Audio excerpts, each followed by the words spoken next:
নমস্কার বন্ধুরা, আমি ঋত্বিক আর আমাদের চ্যানেল ভবিষ্যৎ দৃষ্টিতে সকলকে স্বাগত জানাই। বন্ধুরা, আজকে আমরা কথা বলবো চন্দ্রের 3টি নক্ষত্র এবং তাদের বৈশিষ্ট্যগত যে তফাৎগুলি আমরা পাই তার একটি তুলনামূলক আলোচনা। চন্দ্রের 3টি নক্ষত্র রয়েছে রোহিণী, হস্তা এবং শ্রবণা। এই তিনটির মধ্যে তুলনামূলক আলোচনা।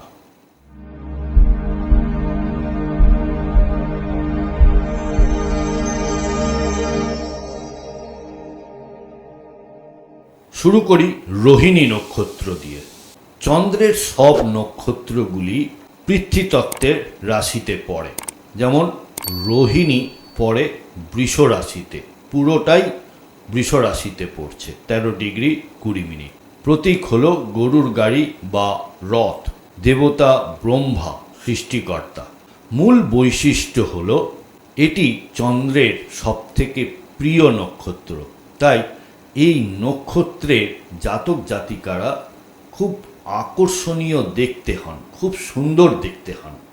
এছাড়া রয়েছে এদের মধ্যে সৃজনশীলতা বা ক্রিয়েটিভিটি এবং এদের উৎপাদন ক্ষমতা খুব বেশি থাকে।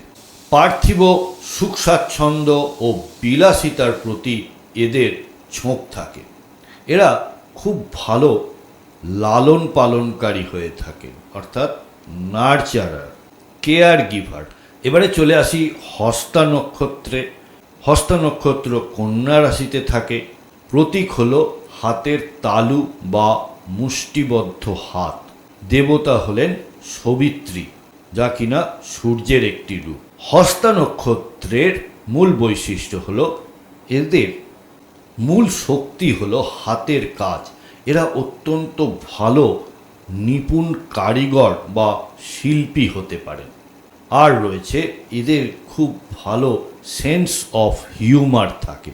এরা খুব বুদ্ধিমান হন। হাতের মাধ্যমে নিরাময়, আমরা রেইকি হিলিং জানি। যারা রেইকি হিলার, তারা যারা হস্তা নক্ষত্রের জাতক জাতিকা, তারা খুব ভালো রেইকি হিলিং করতে পারেন এবং এরা লেখালেখি, ছবি আঁকা এই ধরনের কাজে পারদর্শী হন। এরা চট করে কোনো সুযোগ হাতছাড়া করতে চান না। এবার আসি শ্রবণা নক্ষত্র। শ্রবণা নক্ষত্র হলো মকর রাশিতে পড়ছে। প্রতীক হলো কান বা 3টি পায়ের ছাপ। শ্রবণা, আপনারা বুঝতেই পারছেন যে শ্রবণ থেকে শ্রবণা কথাটি এসছে। এর দেবতা হলেন বিষ্ণু, পালনকর্তা। মূল বৈশিষ্ট্য হলো এটি জ্ঞান ও শ্রবণের নক্ষত্র। এই জাতকেরা খুব ভালো শ্রোতা ও আজীবন শিক্ষার্থী হন। দে আর ভেরি গুড লিসনার্স। আর এনারা জীবনে খুব সুশৃঙ্খল এবং ঐতিহ্য মেনে চলতে পছন্দ করেন। অন্যের কথা শুনে তথ্য সংগ্রহ করা এবং তা থেকে সঠিক সিদ্ধান্ত নেওয়ার অসাধারণ ক্ষমতা এদের থাকে। আধ্যাত্মিকতার দিকেও এদের যথেষ্ট ঝোঁক থাকে। এবারে 3টে নক্ষত্র একসাথে এক নজরে দেখব। বৈশিষ্ট্যগুলির মধ্যে কেন্দ্রীয় ভাব। রোহিণী নক্ষত্রের ক্ষেত্রে সৌন্দর্য ও সৃষ্টি, হস্তার ক্ষেত্রে দক্ষতা ও বুদ্ধি, শ্রবণার ক্ষেত্রে জ্ঞান ও শ্রবণ।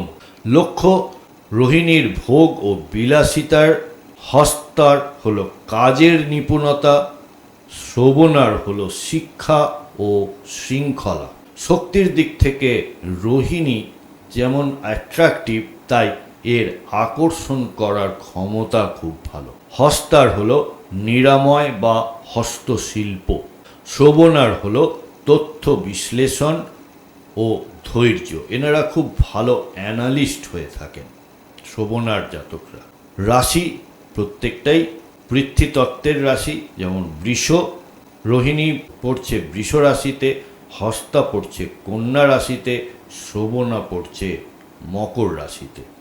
কিন্তু রোহিণী স্থির রাশি, হস্তা দ্বিস্বভাব বা ডুয়াল সাইন, আর শ্রবণা রয়েছে চর রাশিতে।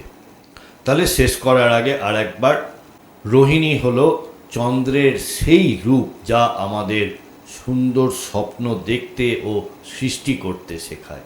হস্তা হলো চন্দ্রের সেই প্রয়োগ যা আমাদের কর্মদক্ষতা ও বুদ্ধিকে শানিত করে।